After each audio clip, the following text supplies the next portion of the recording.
रत्नकरण श्रावकाचार्य आचार्य भगवत समंत्रभद्र स्वामी द्वारा विरचित। शिविर के पुण्याजक हैं श्रीमती अनीता देवी जी, प्रमोद जी, अरिहंत जी, श्री को जय जिनेन्द्र।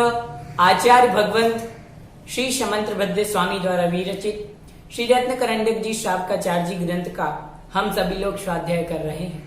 अभी तक हमने 5 श्लोकों के माध्यम से सम्यक दर्शन धर्म के स्वरूप आदि को जाना। आज उसके आगे स्वाध्याय प्रारंभ करते हैं। अभी तक आपने चैनल को सब्सक्राइब नहीं किया तो सब्सक्राइब कर लीजिए और पूर्व की कक्षा देखने के लिए प्लेलिस्ट में जाकर भव्योदय चैनल पर आप हमारी पुरानी वीडियोस देख सकते हैं। चलिए आज की कक्षा का प्रारंभ करते हैं, मंगलाचरण करेंगे। नमः श्री वर्धमानाय निर्धूत कलिलात्मने सालोकानां त्रिलोकानां यद्विद्यादर्पणायते। बोल पंच परमेश्वरी भगवान की जय। आचार्य गुरु विद्यासागर जी महाराज जी की जय। परम पूज्य मुनि पुंगव सुधा सागर जी महाराज की जय। बात चल रही थी आप्त के स्वरूप की कि सच्चे देव कौन कहलाते हैं। तो सच्चे देव के स्वरूप की जब बात चली तो उन्होंने कहा जो वीतराग, सर्वज्ञ और हितोपदेशी होते हैं वह सच्चे देव कहलाते हैं। अब जो वीतराग होते हैं, वीतराग किसे कहते हैं, तो उसी के लिए आचार्य भगवत वीतराग का लक्षण बता रहे हैं। श्लोक क्रमांक 6 में आचार्य भगवत वीतराग का लक्षण और 18 दोषों का नाम बता रहे हैं। शुद्ध पिपासा जरातंक जन्मांतक भयस्मयः नाराग द्वेष मोहाश्च यस्याप्तः स प्रकीर्त्यते। क्षुत् पिपासा जरा तंक, जरा जर प्लस आतंक, क्षुत् पिपासा जर आतंक जन्म अंतक भयस्मया न राग द्वेष मोह च यस्य आप्तः स प्रकीर्त्यते। जिसके, यस्य अर्थात जिसके, क्षुत् पिपासा अर्थात भूख, प्यास, बुढ़ापा, रोग, जन्म, मरण, भय, गर्व, राग, द्वेष, चिंता, अरति, निद्रा, विस्मय, मद, श्वेत, खेद, ये 18 द्वेष नहीं है, 18 दोष नहीं है, वह सच्चा देव या आप्त कहलाता है। सच्चे देव की परिभाषा क्या बताई? जो 18 प्रकार के दोषों से रहित हैं वह सच्चे देव कहलाते हैं। अब 18 दोषों के नाम कौन कौन से हैं तो एक बार जानते हैं। पहला भूख, प्यास, बुढ़ापा, रोग, जन्म, मरण, भय, गर्व, राग, द्वेष, मोह, चिंता, अरति, निद्रा, आश्चर्य, मद, श्वेत और खेद। इन 18 प्रकार के द्वेषों से जो रहित होता है वह सच्चा क्या कहलाता है? देव कहलाता है। उसे ही सच्चा देव कहा। अब देव में जो वैमानिक, भवनवासी आदि देव होते हैं क्या वो देव है? नहीं, ये देवों की चर्चा नहीं चल रही। सच्चे देव, सच्चे देव की चर्चा चल रही। जो 18 प्रकार के दोषों से रहित थे वह सच्चे देव कहलाते हैं। अब कई लोग इन देवों को भी पूजते हैं, शनि ग्रह आदि को पूजते हैं, पद्मावती देवी आदि को पूजते हैं। तो विचार करें, जो वीतराग है उसे ही पूजने के लिए कहा। अब जो पद्मावती देवी आदि हैं वह तो रागी हैं, राग से सहित है। पद्मावती देवी स्त्री हैं और स्त्रियों को हम अष्ट द्रव्य से पूज नहीं सकते।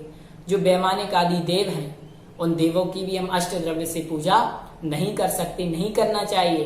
क्यों? क्योंकि जो वीतराग होते हैं उन्हीं की पूजा हमें करना चाहिए। इस प्रकार इस श्लोक का अर्थ हुआ कि जो भूख, प्यास आदि 18 प्रकार के दोषों से रहित होते हैं उन्हें वीतराग कहते हैं। समझ गए वीतराग का लक्षण।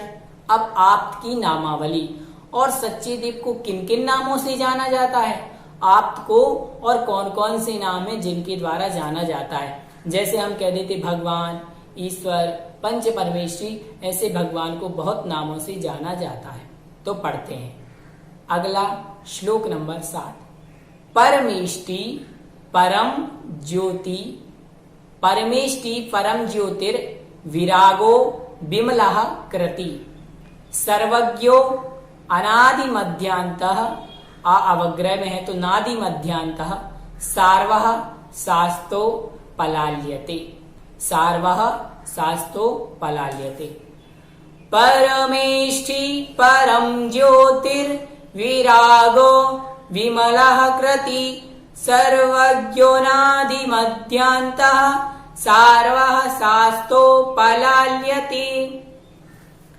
परमेष्टि परम ज्योति विरागो विमलः कृति सर्वज्ञः अनादि अनादिम अध्यांता। इसका यहाँ पर एक साथ ही रह गए अनादि मध्यांता, तो बन जाएगा अनादि मध्य और अंत। सार्वः शास्त, शास्तो है तो शास्तो का अपन करेंगे शास्ता उपलाल्यते।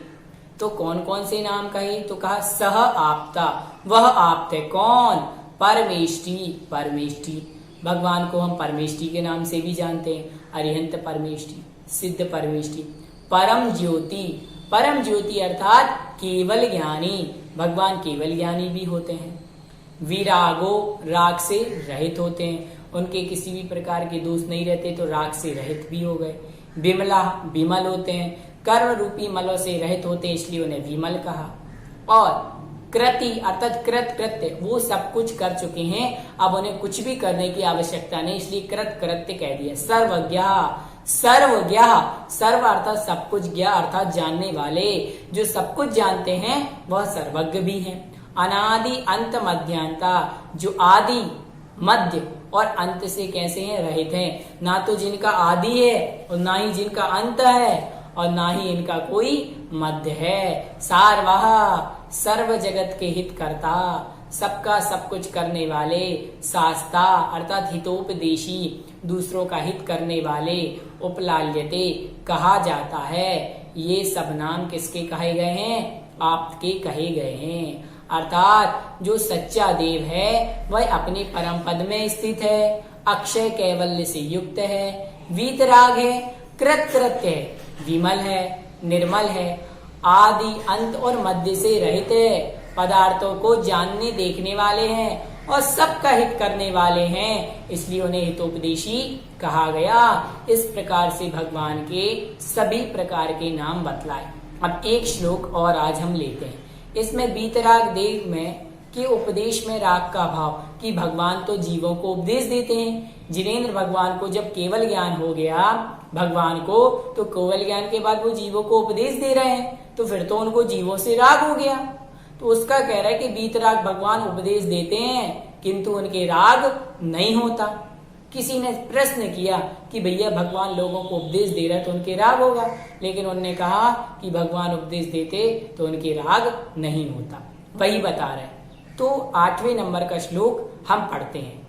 अनाथ मार्थम, अनाथ मार्थम बिना रागही, अनाथ मार्थम बिना रागही, शास्ता शास्ति सतो हितम, ध्वनन शिल्पी करस्पर्शान मूर्जा किम अपेक्षते। अनात्मार्थम बिना रागहि, शास्ता शास्ति शतो हितम, ध्वनन शिल्पी करस्पर्शान मूर्जा किम अपेक्षते, मूर्जा किम अपेक्षते। तो यहाँ पर बात कह रहे हैं कि शास्ता अर्थात आप्त भगवान के, शास्ता अर्थात आप्त भगवान के, बिना राग ही, राग ही बिना, बिना राग ही अर्थात राग के बिना, राग द्वेष आदि के बिना, अनात्मार्थम अपनी आत्मा का या अपना प्रयोजन ना होने पर भी, उनका अपना उपदेश देने में कोई भी प्रयोजन नहीं होने पर भी, सतः अर्थात जीवों को, कौन से जीवों को? भव्य जीवों को, सतः अर्थात जीवों को, हितम शास्ति अर्थात हित का उपदेश देते हैं। हितम शास्ति अर्थात हित का उपदेश देते हैं। क्यों देते हैं? तो कह रहे हैं ध्वनन शिल्पी करस्पर्शान, शिल्पी करस्पर्शान अर्थात जो बजाने वाला होता है वह हाथ के स्पर्श से, क्या बजाने वाला?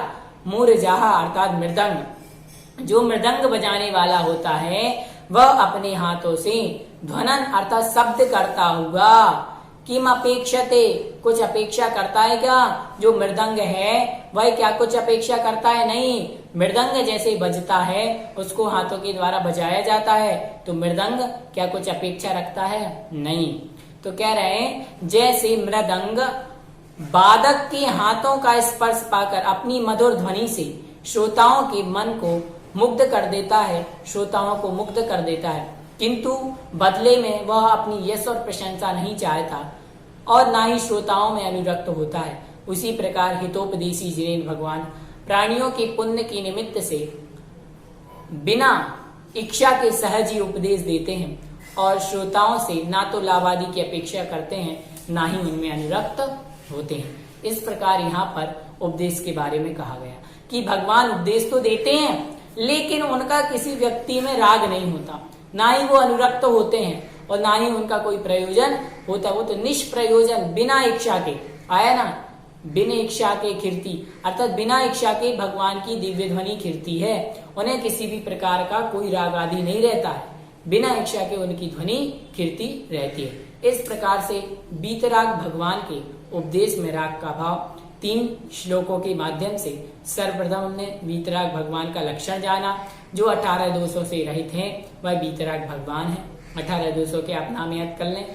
आपकी नामावली, भगवान कैसे हैं, परम पद में स्थित, अक्षय कैवल्य से युक्त, वीतरागी, कृतकृत्य, विमल, निर्मल और आदि मध्य और अंत से रहित, सभी पदार्थों को जानने वाले, सर्वहितकर्ता और हितोपदेशी हैं। भगवान मृदंग की भांति बिना अपेक्षा के, बिना किसी प्रयोजन के दिव्य ध्वनि के माध्यम से जीव के पुण्य वशीकरण, जीव के पुण्य वसात उपदेश देते हैं, उनके राग का अभाव होता है। इस प्रकार से हमने 3 श्लोकों के बारे में समझा।